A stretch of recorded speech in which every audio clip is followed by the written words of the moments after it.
Brilliance Audio presents the unabridged recording of The Silencing, How the Left is Killing Free Speech by Kirsten Powers, performed by Kristin Heintz.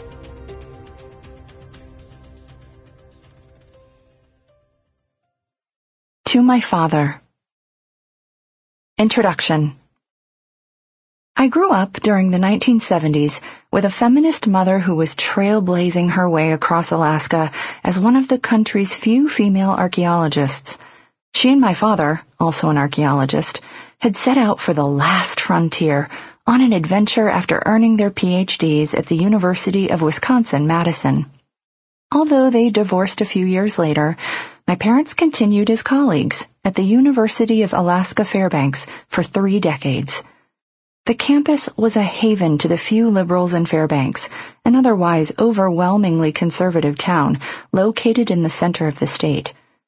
It was at my hippie daycare center, Inupit, the Yupik Eskimo word for our house, that I sat in front of a fuzzy black and white television to cheer with dozens of toddlers as Richard Nixon resigned.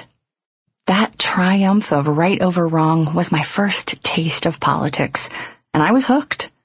Mine was one of a few little hands that went up in favor of Jimmy Carter in 1976 when my teacher asked which nominee we supported for president, a trend that continued through every presidential campaign until I graduated from high school. It's unlikely many of my friends' mothers were sobbing the night Carter lost to Ronald Reagan, as was mine.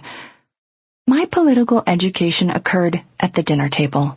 Whether at my mother or father's house, the topic invariably would be politics. It was there I was also taught how to defend my views. We viewed this as a necessary survival skill, as our family was surrounded by people who believed liberalism was the root of all evil.